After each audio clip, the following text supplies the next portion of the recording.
we're coming to Crystal. Crystal is our last speaker today, and this lady is a real creative. She's been creative all the way through life, from her corporate world in terms of working in theatre to now having her own publishing house. It's all around telling stories, because stories connect us. Getting a bit of a theme here. We're connecting, we're being present, we're understanding that this common thread of humanity goes through all of us. Crystal, can you tell us more about using storytelling to transform lives, please? Over to you. Who here would love to connect with their ideal clients with more ease and grace? Hands up, please. Who here would just love that? Absolutely. And who here has ever made a sales decision based on a connection they felt and a trust they felt in the buyer? Who here has experienced that? And who here would love to make a bigger impact into the world, to transform and inspire the people around you in a bigger way? Did you know that Dan and Chip Heath from the New York Times bestselling authors discovered that facts are only remembered by 5% of people, whereas stories are remembered 63% of the time? So here we have a theme. When we use stories, we connect, as Wendy just said.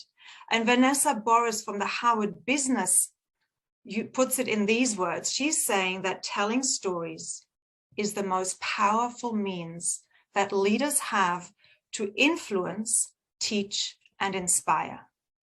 Now, why is that?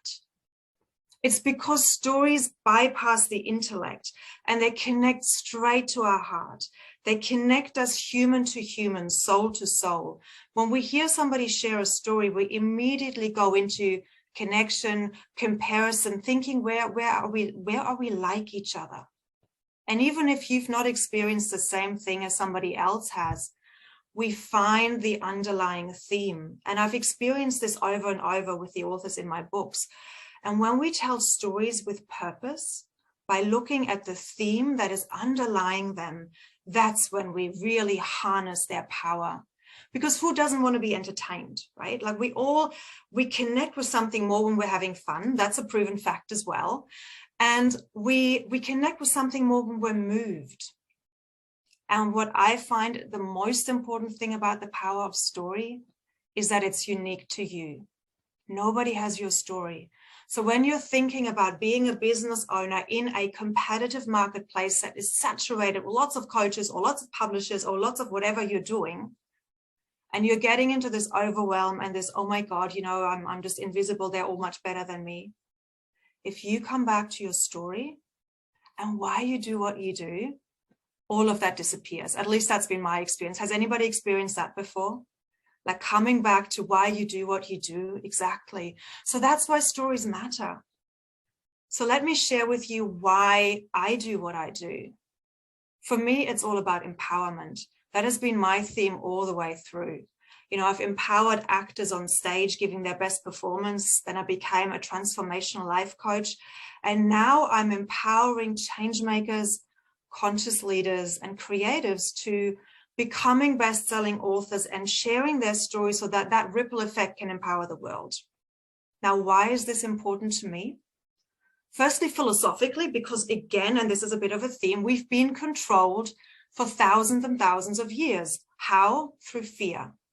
And so control is a theme that we're collectively currently overcoming, because it's time for us to come into our power and remember how powerful we are. It's been stripped away from us through conditioning, and right now is the time to reclaim it collectively in this time in history. So when I was 4 years old, I had finally received my baby brother. I'd been asking for a baby brother for a very, very long time. And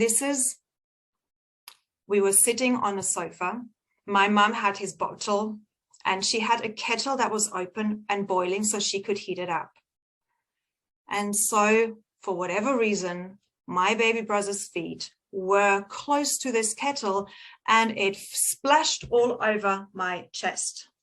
So here I was at 4 years old in hospital for 10 days in isolation, naked. Now, do you think I lost my trust in the world? Do you think I lost trust in my parents, in myself? Do you think I suddenly didn't feel safe anymore? And isn't that how we get disempowered? And we all have a story of how we get disempowered, every single one of you. And you might even right now thinking about, what was that moment for me? When did I lose my connection to the divine? When did I kind of separate? And so I became a control freak. I tried to control my environment in order to make myself feel safe, because I didn't trust anybody else could do that. And it has been a 45+ year journey to, story by story, moment by moment, reclaiming that trust in myself, in the world, in the divine, and each time reclaiming a little bit more of my power. So that's why I'm passionate about now gathering the change makers to come together so that collectively we can empower the world. So what do I do to do that? For the last 20 months, I have been publishing multi-author books with up to 25 people each. I've now worked with over 100 thought leaders from 20 countries and 6 continents. And I've published 4 #1 international best-selling books in up to 3 to 5 countries. I'm a truly international person. You hear my accent is not nothing. It's what it is, something. It's international. It's a mixture of originally being from Germany, moving to England, living in the US, and now landing in Australia. So that's what I bring. I bring a truly international concoction of everything that holds the multitude of who we are. And what happens in these containers? Oh yes, I also work with the lead authors. For some reason, I've been able to attract into my books the likes of Dr. John DeMartini and Laurie Ladd to stand alongside these change makers, to empower them even more, to give them the credibility to embody that. So the transformation that we create with these books doesn't just happen with the reader, it also happens with the individual creators, because as they're looking through the lens of the theme of the book at their own lives, something clicks, something falls into place and elevates their confidence, their clarity, their magnetism, and their ability to break through whatever current upper limit they have. But it's not, there's also fears, of course. The fear of, what if my story isn't good enough? What if, who do I even think I am to claim this title? I shouldn't do that. Nobody does that. Like, who am I to do that? I can't write. Like, the others will be so much better. So these fears are natural. And I want to just hone in on this thing about my story doesn't matter. What's my story anyway? And if you have that fear, it's simply because you haven't linked your story to your mission. And so that's what can happen in these multi-author books. I want to share with you a story of one of my contributors. I'll just call her Ella. And she is a psychologist, and she wrote a lot of facts. She was very comfortable in the role of the teacher, but it was very vulnerable for her to open herself up and share her story. And I wonder if you can relate, what will people think of you? And so what I showed her in the developmental editing phase was to strategically point out the places in which she could bring herself into the story and where she could share why this was important to her, how she came to the teaching methodologies that she has created. And it felt safe. She knew I had her back. She knew I was going to make her look good. And so that really, she was extremely happy with the chapter. She got incredibly great feedback afterwards.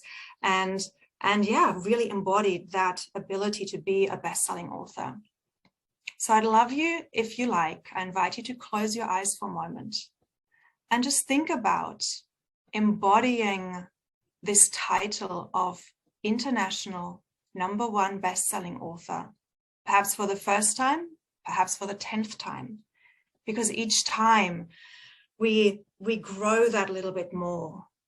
As we are sharing a little bit more of who we are, feeling that now, having that courage to share, to make a greater contribution in this world, to transform lives, to show up more, because that gives us energy. When we are in our passion and our purpose, the energy that comes from that can inspire others.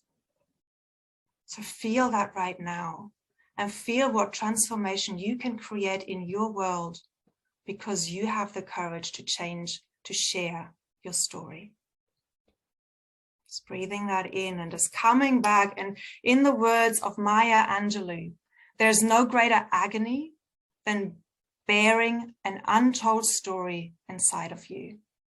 So I invite you to claim your story, to share your story, and to transform lives. And if you'd like to do that in one of the multi-author books, if you're just curious, reach out. I'd love to have a conversation and see how I can bring your best story out in a powerful way that can make a bigger impact in this world so that we all can be empowered. Thank you.